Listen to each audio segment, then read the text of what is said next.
right, we got a crowd. So what y'all saying is I should pay attention because these ladies are very popular, clearly, because y'all came out in this weather to see them. So give yourselves a round of applause, okay? All right. So with that being said, it is time for our 1 p.m. program, Books, TikTok, Booktok. What's up with hashtag Booktok? Well, here at this table, we have E. Lockhart, Ayana Gray, and Tashi Bouillon, and this panel will be moderated by Jessica Goodman. Hi, everybody. Thank you so much for coming out in this terrible weather, but we're so excited to see you and talk about all things Booktok.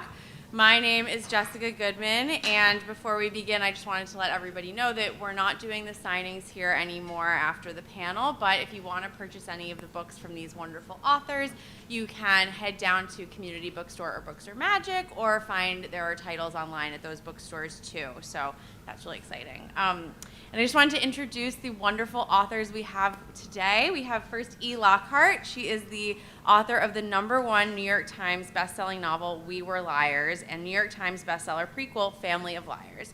She invented the superhero whistle for DC Comics, and other novels include Again, Again, Genuine Fraud, The Disreputable History of Frankie Landau Banks, which was a National Book Award finalist, and a Prince Award honor book. So hello to E. Lockhart.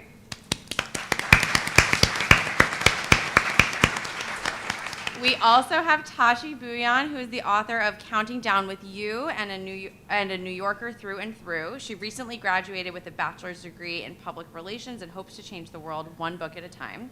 She loves writing stories about girls with wild hearts, boys who wear rings, and gaining agency through growth. When she's not doing that, she can be found in a Chipotle or a bookstore. Sounds great. Insisting 2010 is the best year in cinematic history, aka read Tangled and Inception. And her latest book is a show for two. So hello to Tashi. And then we also have Ayana Gray, who is the New York Times bestselling author of the young adult fantasy books, and she's a lover of all things monsters, mythos, and magic. Her most recent book is Beasts of Ruin. Originally from Atlanta, Georgia, she now lives in Little Rock, Arkansas, where she just flew in from this morning, which is great. And there she avidly reads, and she follows Formula One racing and worries over the varying moods of her adopted black baby rhino Apollo and her mini golden doodle Dolly. Follow on Instagram for all things Dolly, so cute. And her debut novel, Beasts of Prey, is being adapted for feature film. So cool.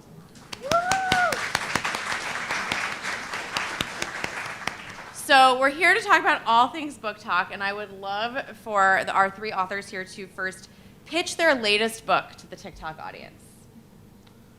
Let's start with E. Family of Liars is the prequel to my novel, We Were Liars, which is set on a private island off the coast of Massachusetts that's owned by a single family, the Sinclair family. Set in 1987, the story tells about three Sinclair sisters whose lives are upended by the arrival of a literal boatload of cute boys and one girl.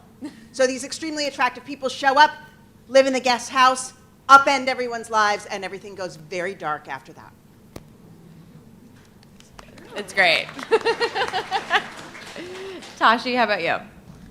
Okay, so imagine you're in high school and then Tom Holland enrolls undercover at your high school. So that happened to me while I was in my senior year. So I was like, damn, imagine a celebrity just enrolls in your high school undercover and then like you meet them and like you fall in love, theoretically. Not that me and Tom Holland fall in love. But I thought it was a cool idea, so that's what A Show for Two is. I never get over how cool that is. Like, I know it's a real story. It's crazy. Like one of these met him and yeah, like I met him. I took pictures with him. I was like, oh my god, can I see the new Spider-Man suit? And he was like, no. Follow Tashi on TikTok for all of that content. Yes, you can see all the Tom Holland content.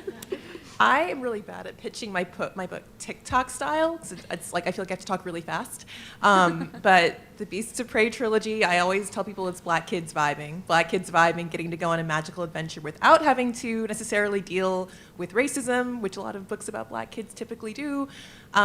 Magical, like African mythology, lots of monsters that you probably have never heard of before. A bit of enemies to lovers romance sprinkled in there, and yeah.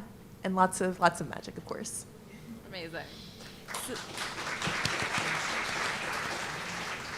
So we've moved past the conversation, like, is TikTok a thing? Clearly, by the number of people that are here, TikTok is definitely a thing, especially when it comes to books.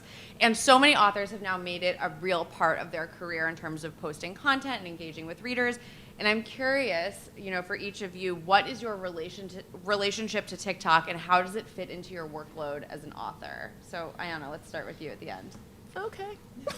I have a complicated relationship with TikTok because I'm actually an introvert. People don't believe me, but I really prefer like quiet and being with my books, and so to put yourself out there on social media in such a like public way where things can go viral is a bit scary.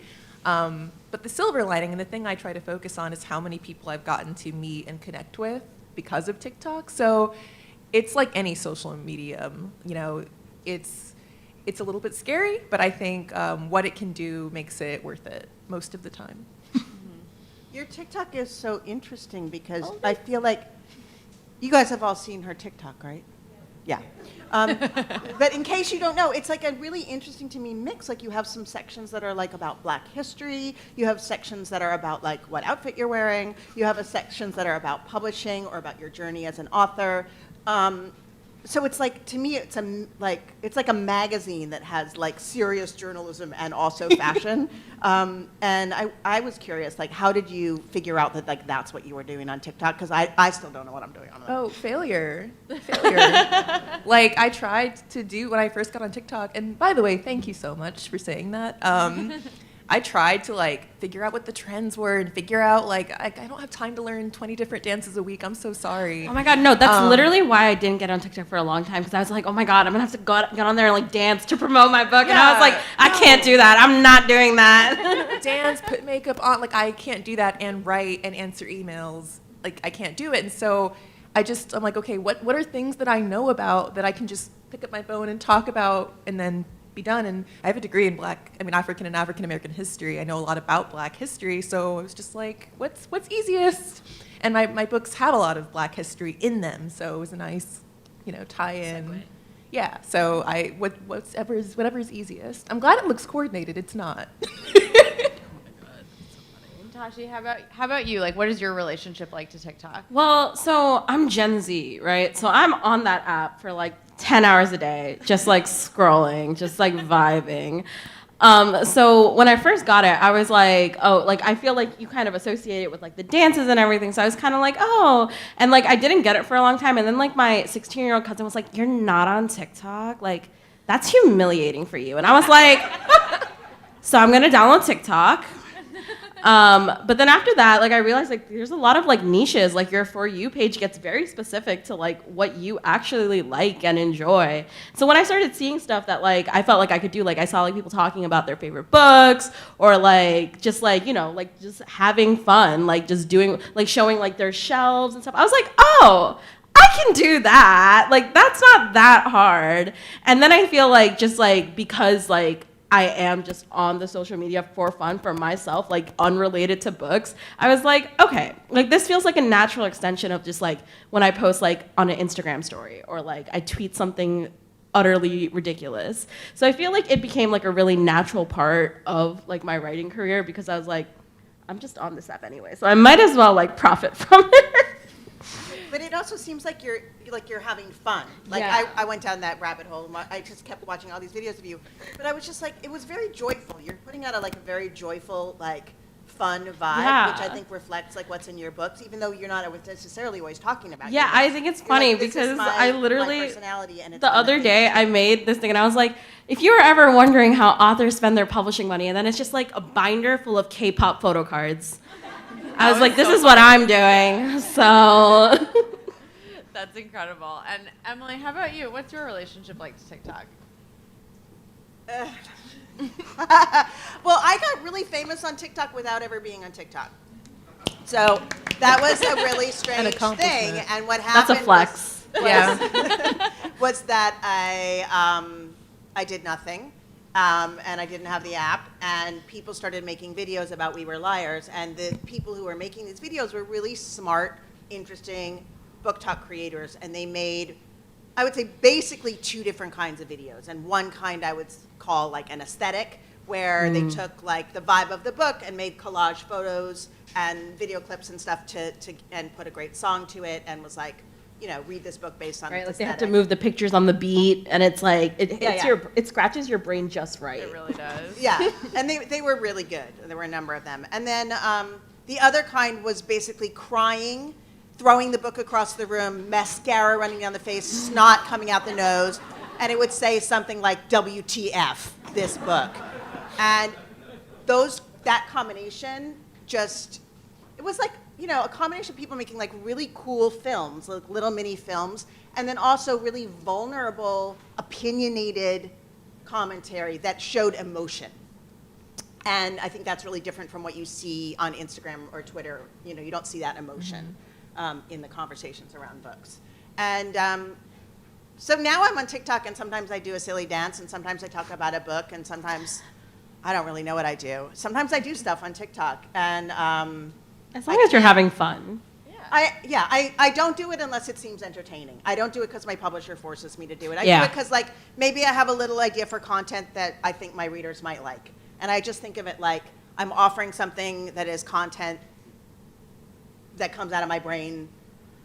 I Just like can't your follow a books. trend. I can't, you know what I mean? And it just is what it is. But really, the reason I'm on this panel is because of work that other people did that was amazing. I mean, it's so interesting. I think Tashi kind of touched on this, where it's like you're doing things on TikTok that feel organic to you and your life, and aren't just like, here, buy my book. Like this is just a marketing tool.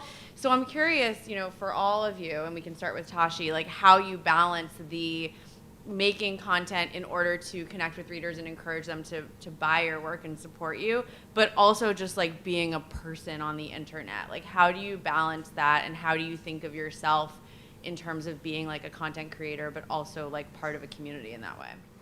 I feel like it's like a very strange line, because it's like, on one hand, it's like separating like personal from like work or whatever. But I feel like a part of my brain, like the back of my brain, is always on when I'm watching TikTok. I'm like, okay, I need to save this audio because I feel like this would actually come in handy later and stuff like that. But I feel like it's also just like a thing where like the more you scroll on TikTok, the more you're like, either you're going down a depression hole, which is valid. We've all been there. Or you're like literally like so invested that you like don't even realize like you've spent so many hours on there. And I feel like once you've done that, like you realize like all you're doing is filming like a 1-minute video. Like it's not that big of a deal, but it does feel like a lot when you're first like getting into it. But once you do that, I feel like it's like not as hard. So I feel like I just like, when I look good, I'm like, okay, let me take 15 minutes out of my day to film a TikTok today.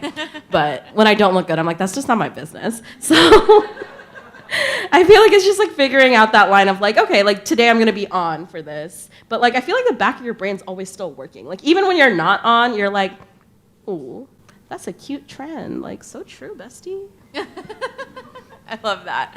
Yeah, I mean, Ayana, what do you think? I think like I actually think about this a lot. A lot of it has to do with access, and like I'm about to date / maybe embarrass myself. But that's okay. I'm millennial. Like I'm turning 30 in a few months, and so when I was yes. So when I was a teenager, like it was Twilight. It was Twilight. It was the Hunger Games. I was also in that Twilight phase though, at like 9 years Twilight old. fan. So that was. But here's the thing, like that was so like that was when YA boomed. But what I remember, because I was an aspiring writer, is I wanted to know everything about Stephanie Meyer. Yeah. And I went to her website, and she had a blog. But you did not have access to Stephanie Meyer like that. Like, there was no tweeting her. There was no, like... I wish you could have. I would have begged for the Midnight Sun draft. I would have been like, where is Midnight Sun? That's precisely why I don't think she... Like, she knew. and Susan, no one knows where Suzanne Collins is. But like, it's interesting because those authors who were big in that moment were so removed from their readers, whereas because of things like TikTok and Twitter and Instagram, you can literally just message me, and there's good and bad things about that. Yeah. Like, it's cool when someone's like, I've never met another Ayana before, and I'm like, hey, fam. But then it's also weird because people feel almost sometimes entitled to like a you. parasocial type of. Yeah, / don't remember that you're an actual person. Like, you sort of lose a bit of that humanity. So, like you said, it's a weird line. Yeah. I think, though, what people respond best to, especially in places like TikTok, is authenticity. And this feeling like you're having a constant conversation, and like, it's not, buy my book, youths. And it's like, you know, that's not how the youths talk. You know, like, it's genuine. It's like, hey, I'm this black girl who didn't have fantasy books when I was a kid. I love this stuff. I'm a nerd. I'm not like apologizing for it. This is who I am. If you want to vibe with me, okay, cool.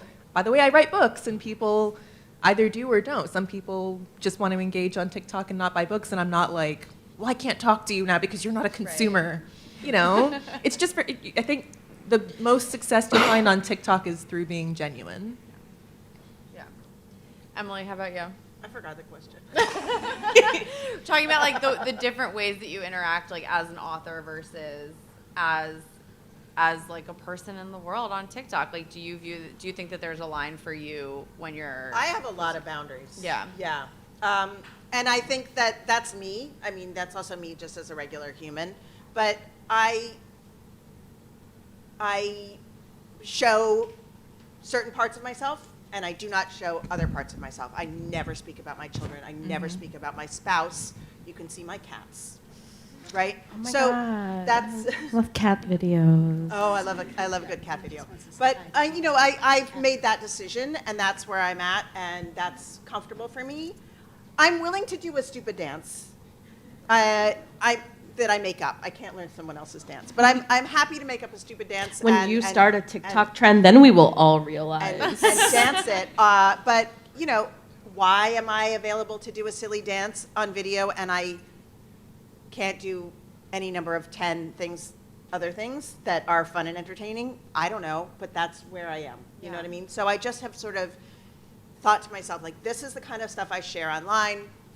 This is the kind of stuff I don't. And I pretty much made that choice. And I try to be genuine and available and open-hearted in the lane that I chose to do. Absolutely. We're just going to pause for one moment. I believe we have a special visitor. Hello, everyone. Hello.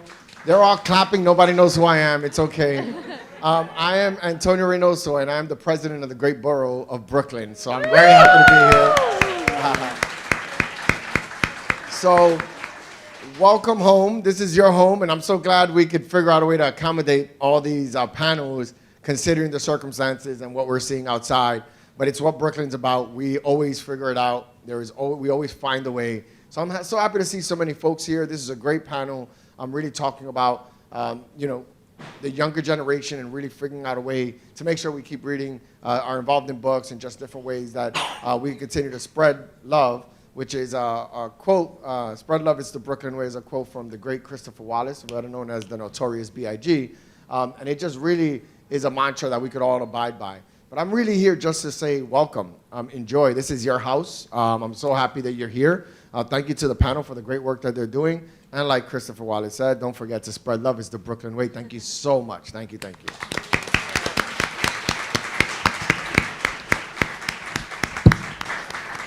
Amazing. Thank you so much for stopping by. So, I mean, we've talked a little bit about, you know, setting boundaries and engaging with readers and how authors kind of figure into the whole book talk world because, like Emily said, a lot of book talk is really readers, and they're kind of determining what the big books are on book talk, and it's hard for authors to be like, actually, my book is the big book on book talk. Like, that's not really how it works. So I'm curious, like, how you all choose to engage with readers who give you feedback online, and if you have different ways of approaching that, because, you know, something that we often talk about in the author community is, like, where are the spaces that are not really for us, you know, and what happens when we get tagged in negative reviews, and like what is our role in staying connected or not in that way. And I'm curious, let's start with Emily, how you deal with that kind of engagement. Do you choose often to not engage, or are there places where you're just like, this isn't for me, this is for readers? Yeah, I think there's a huge amount of material, spaces, conversations on the internet about books that are not for authors, right? I don't think, and again, you can disagree with me, but I don't think we belong in review spaces. Mm-hmm. So when people are having book talk conversations about my books or other books, I don't think I should participate in them, even if it's about some book that is not my book, right? I shouldn't, as an author, get involved in a conversation that wasn't meant to include people who are professional authors. It's about readers and engagement with one another, reading communities. And if you feel like the authors are kind of spying on you, I think that can really, really, reframe a space in a bad way. So I stay the heck out of that. I definitely recommend books that I love on social media, but I'm not expecting to get into a critical or analytical conversation about them. If I don't like something, I don't post about it. I'm in the positive content business in terms of thinking about what I say about books online. And I was trained as a literary critic, right? I was trained to go in there, and I used to write all these reviews, and whatever. I have a doctorate in English literature. I like to take things apart, but I don't take them apart on my social media. Yeah. Tashi, how about you? Yeah, I feel like there are spaces that are just for reviewers only. Like, I try not to engage if I'm not tagged in it. And even sometimes when you're tagged in it, you're like, oh, I'm just gonna mind my business about that one. I don't use Twitter that often anymore at all, so I'm mostly just on Instagram and TikTok. And I feel like it's a little easier there to not see content that isn't for you, if that makes sense. I feel like on Instagram, you're following your friends. Sometimes, obviously, the Instagram algorithm shows you random things that you didn't ask for in your life. But for the most part, I feel like if someone, if a reader's tagging you in it, you'll see it. But other than that, unless they, message you, you probably won't, come across it. And on TikTok, I feel like my For You page is just cat videos at this point, or K-pop. So I'm I'm good. But it's it's nice, though, when readers do tag you in things that they want you to see. It feels very, meaningful and nice. But, there's definitely, a line, I feel where you're this isn't for me. And I feel like when I was a reader, too, I wouldn't want someone to be, over my shoulder. I would be so scared to say anything. And I wouldn't want, that for my readers. I would just want them to, enjoy or not enjoy, and that's their business, and it's not my business. So, yeah. Ayana? I always remember, so there's this author you all might have heard of. His name's Rick Riordan.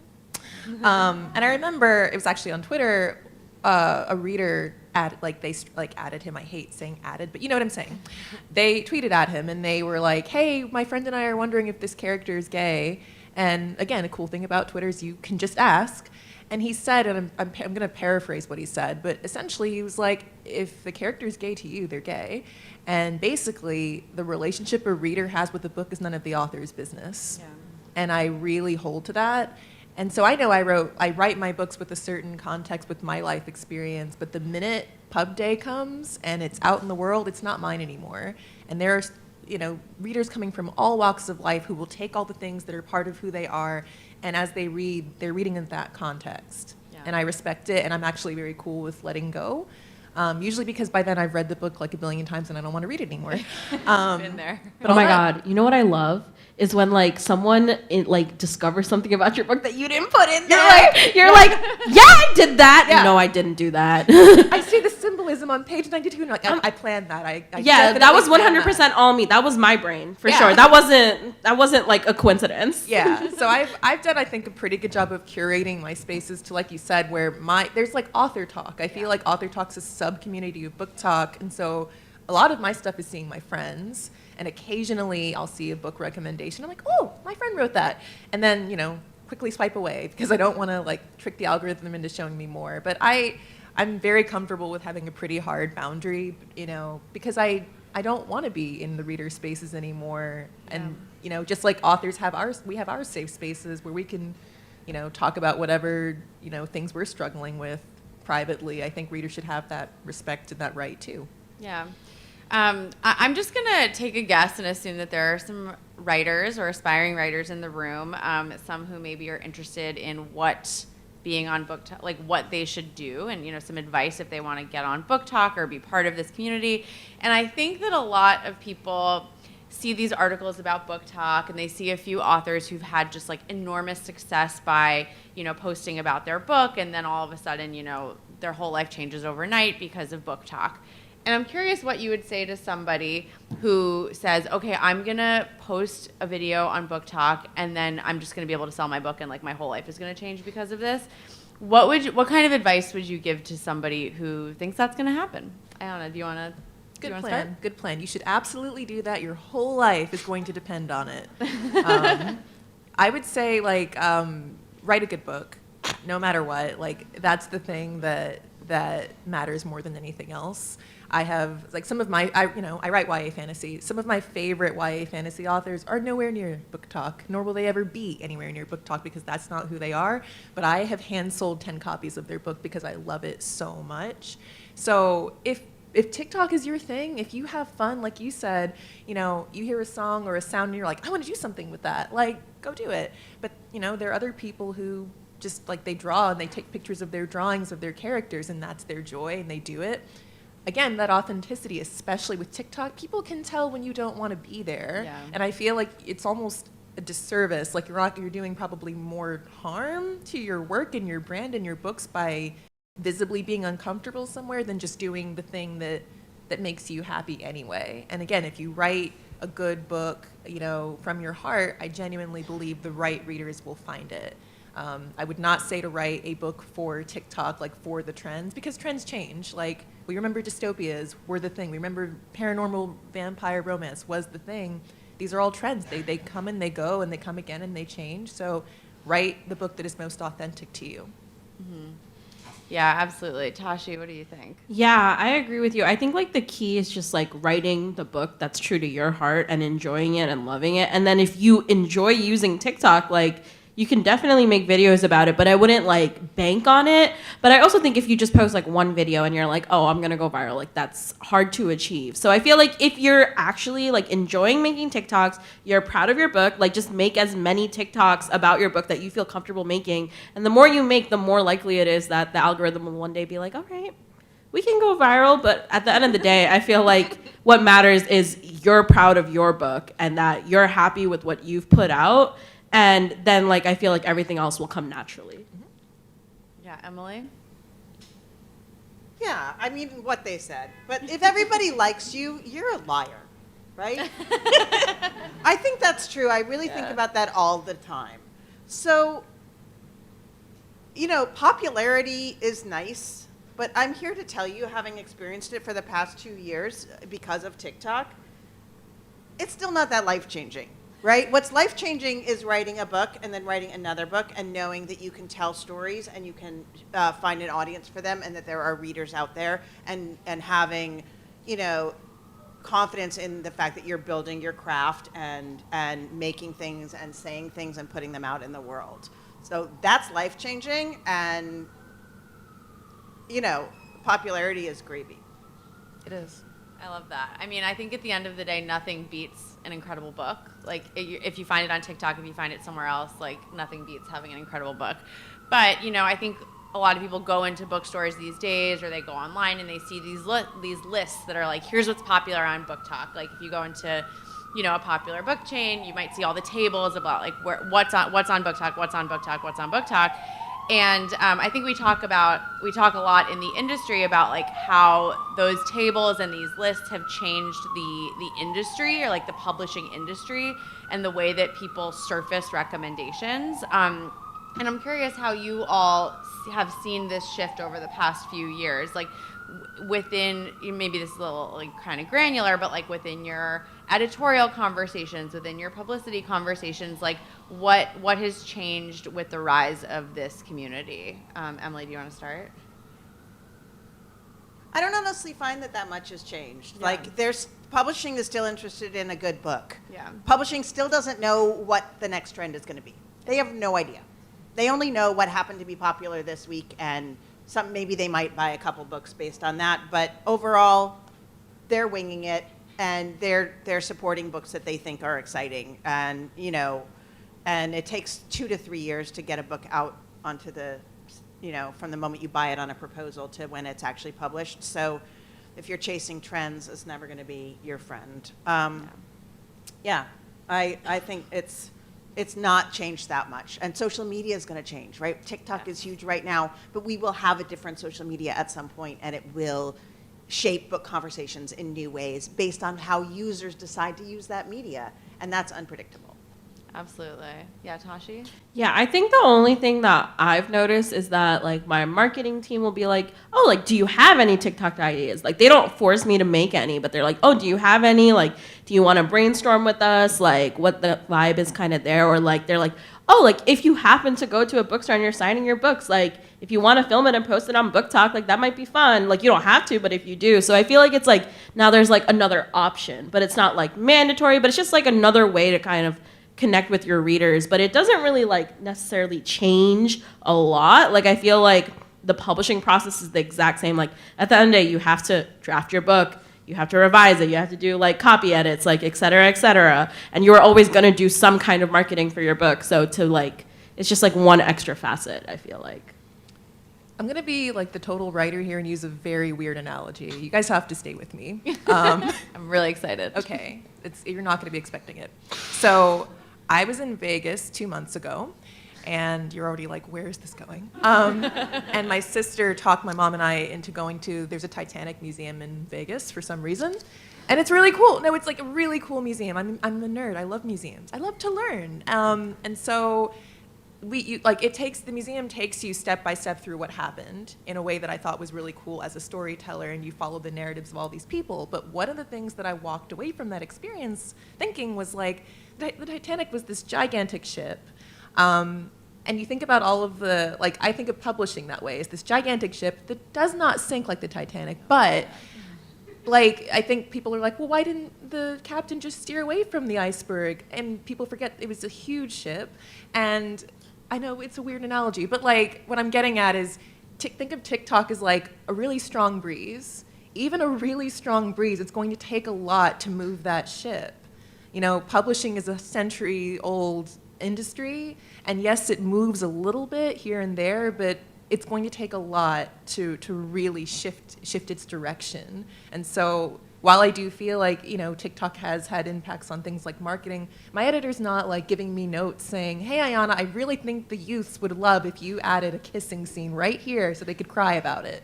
That's not a conversation that's happening, and I don't, just to put people who are not TikTok people at ease, while I think TikTok is important, I truly do not think it's this phenomenon that you're going to have to change the way you write to accommodate. Yeah. Publishing is a really strong, really, and I've lost it. It's consistent, it's strong, and hearty, and all of these things. And so, like I said, trends come and go.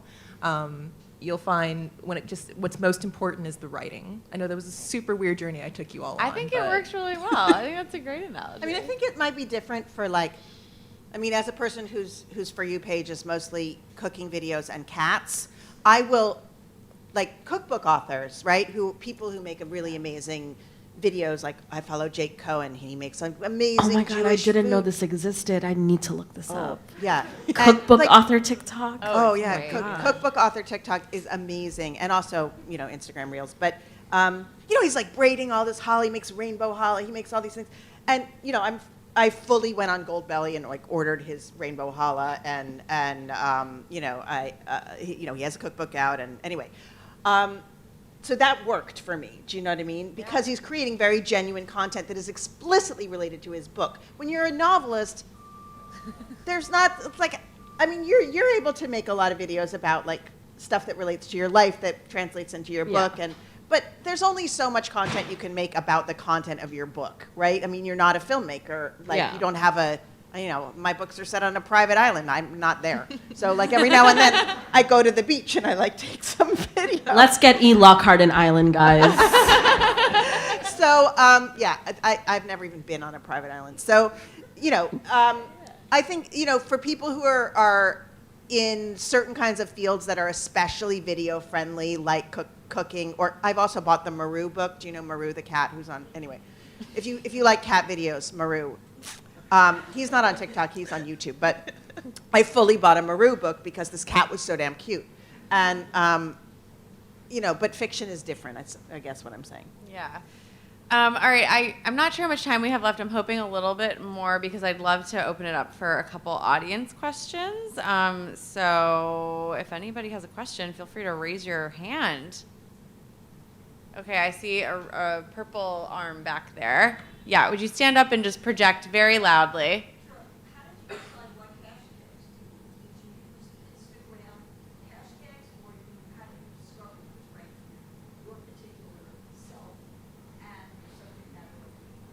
Oh, that's such a good question. I looked at similar videos, right? So, like, Bookstand was not a thing that I knew about, right? But I saw that hashtag, Bookstand Brazil. I sell a lot of books in Brazil. So when I was traveling to Brazil, I used that hashtag in the month before to connect with my Brazilian readers. And I did that I found that hashtag by looking up, Brazilian Booktok, basically searching it and seeing what hashtags they used. I just hashtagged Tom Holland and called it a day. I had to get over like this weird honor system I had in my head where I was like, I can't, like if Tashi made a TikTok that I like, I would be like, I can't copy exactly what she's doing. That's unethical. Well, you can't use Tom Holland. Well, no, I can't use Tom Holland. I actually cannot. Like, You could ethically. try. I could. It wouldn't. It wouldn't really work, but you could try. Yeah. You could be like, I might imagine try. if Tom Holland read my book, and this was Do Tom a Holland. reaction Right. POV. This is See? how Tom Holland would react to Beasts of Prey, and then you just act it That's out. how the magic is made. Sometimes the sound is a useful, like I've used a couple sounds from the originals TV show, which if you haven't seen it and you like sexy vampires, Who doesn't love Klaus Michelson? No, I know. Like, let's. I know. So anyway, so I would not have thought necessarily that my readers cross-pollinated with originals viewers, but when I used the original sound, I used an originals hashtag as well, just to sort of, basically to, appropriately credit the sound, and those videos did really nicely. You really study it, like you said. I asked somebody else. I spend 10 hours on TikTok, and the more you study the kinds of hashtags people use, the sounds people are using, what TikTok, like certain hashtags are trending at a certain moment. Oh my God, yeah. It doesn't matter if it relates to your work. Just Yeah, throw it in there. yeah, just- Throw it in there. Just be like, okay. And the more varied you are, Like sometimes- hashtag Hot Wheels. Yeah, Yeah. sure. My book is about cars. If there's a new, I'm sure there'll be an Avatar hashtag soon because the movie's coming out and they'll pay lots of money for that to be a trending hashtag. Like, you just kind of throw, I really think you throw spaghetti at the wall and see what sticks most of the time. I feel like the most consistent hashtags are just like hashtag book talk, hashtag YA author fantasy. talk, right? Author, yeah. Or like hashtagging your book title so that like people who like your books will see it more often. name. Like, yeah. Yep. Yeah, that's great. And sometimes there's if there's something that has the same readership, like The Summer I Turned Pretty. Did anybody see this on television? Right? A lot of people did. And so those are from Jenny Han's YA books. They're amazing books. And I didn't hashtag Summer I Turned Pretty, but I used the soundtracks. Yeah. Right? Because the soundtracks were all trending because of the TV show. And I figured people who were watching the TV show were using the soundtracks, and therefore I would use the soundtracks because my audience and Jenny Han's audience overlap. Yeah, sometimes I'll be on my For You page and I'll get like 7 TikToks with the same sound. I'm like, oh, so true. Okay, I see the vibe. Amazing. Was there a question up here too? Yeah. Yeah. Specifically for Tashi, you've mentioned K-pop quite a bit, so I'm curious what your, let's go with top 3, what your top 3 K-pop groups. Okay. Stray Kids. Twice. And I'm recently trying to get into 17, but I feel like every K-pop group is great, like BTS, Blackpink, etc. Like I feel like they're all iconic. I love using K-pop sounds for my TikToks. Like it'll like bring in like a random influx of like K-pop stans, and I'm like, we're the same. I see you. Amazing. Are there any other questions? Okay, yeah. Let's go all the way to the back. Yeah. You could just stand up and speak really loudly. That'd be great. Hi, I was wondering what your guys' favorite writing spaces are. Like when you're trying to set up a space where you write, what's your favorite? Oh, great. Yeah, let's start with Ayana, and we'll just go down the Physical row. space.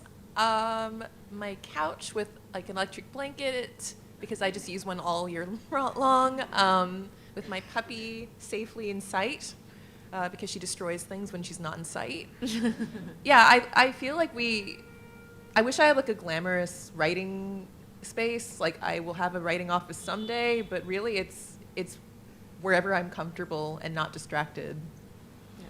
Yeah. I feel like mine is anywhere where the chair has a back. Lumbar I feel support. like I'm always hunching over nowadays. Yeah. I'm like, oh my God. Like, so anywhere where there's a back, I'm like, all right, I can write here. That sounds great. So your couch, your chair, wherever. I can't sit at like, when you go to coffee shops and they only have like the stools, I'm like, I will can't. die. I can't I write at coffee can't shops. do this. No. I move around. I mean, it's, if I was trying to make some kind of ritualized space where that's where I needed to be to write, I would never get anything done. Like, I'm a parent, I'm traveling for work, I'm writing on airplanes, I'm, writing during the softball games, honestly, because they're really boring. It's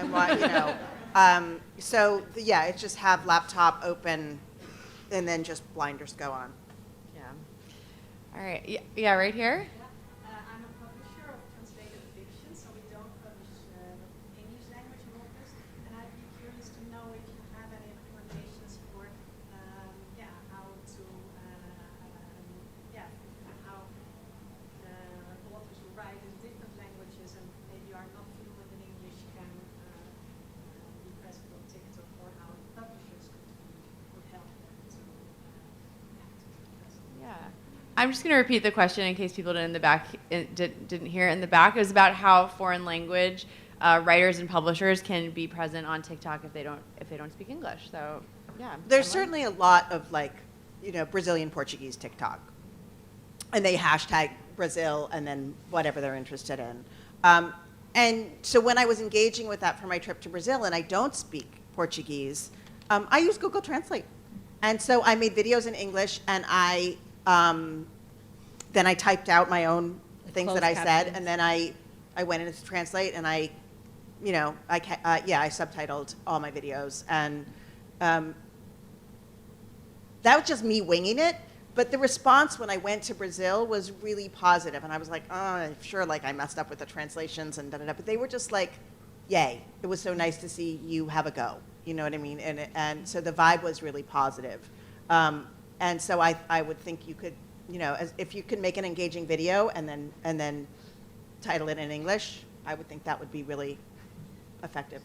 Yeah, I feel like maybe using TikTok sounds, because then you wouldn't necessarily have to actually speak in English. Like, you could just use the sound and act it out or whatever and relate it to your book. So I feel like if you find popular sounds or popular trends, you don't necessarily have to speak in English to promote it. Yeah, I agree. With music, as cheesy as it sounds, music is very universal. And you think about that, like a TikTok where you've got a book and you hit the screen and then you come back and it's a different Like a little book. transition moment. Yeah, transitions are, once you learn how to do them, They're so hard. it's taken me 2 years. Once you learn them, and that's something that no matter what language you speak, it's a visual thing. People see it. And I just thought about this, but TikTok's sort of like visual Reddit. In that all of these, no, I know it's weird, but like what you said about how you can be talking about books, but if you talk about K-pop, now you're bringing two different communities that would have never come together.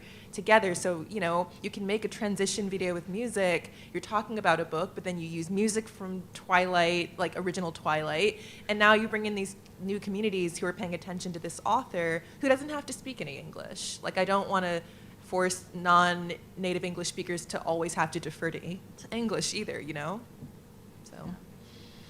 Great. I think we have time for about one more question, so we'll take one from over here, in the second row. Yeah. Can you stand up and speak loudly, please? I'm also an author, and so sometimes I go and every once in a while I'll check the reviews, just curious. And last time I checked, I saw a really, really funny review, and it was a bad review, but it was super funny because someone just didn't like the parent dynamic, and it actually made me laugh. But I'm curious to see if you guys had any really funny reviews from any of your books, and you just want to share just something really out of pocket. I don't read reviews for my books. I don't read mine. I've had, like, what's funny is, like, people being like, your books are, recommended for 12 and up, and then this 83-year-old pastor being like, I read your books, young lady, and I don't know if you know this, but you've got some talent. You know what's funny is when you get tagged in a book that you didn't write. Oh, yeah. That's hilarious. I've been mistaken for Namina Forna, and I'm like, I am 5'8". Namina is 5 feet tall. Like, Okay, it's some not of us even are close. short, Ayana. No. It's not about her being short. It's the fact that there's an 8-inch difference. It's like, I could never be her. She has short blonde hair. I do not have short blonde hair. Like, we're just both black girls. Also, it wasn't a review, but somebody went out of their way to find my personal Facebook one time to tell me that my TikToks were really great, but I should stop saying so much, and I could be a really great public speaker. So, it was funny. I was like, you took all this effort to tell me this? So, Like, there were levels to that. yeah, they told me in the message, they're like, hey, I've been looking for you to tell you that you're a really good speaker, but if you just cut down on your ums. And I'm like, okay. I'll think about it. Yeah, thanks, Jerry. Incredible. Well, thank you all so much for coming to this amazing panel. Let's give it up for these incredible authors.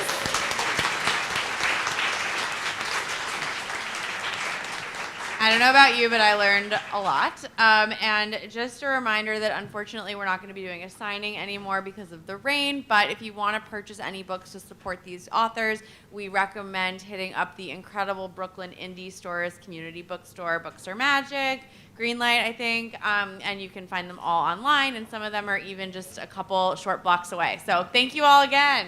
Thank you all for coming. Thank you.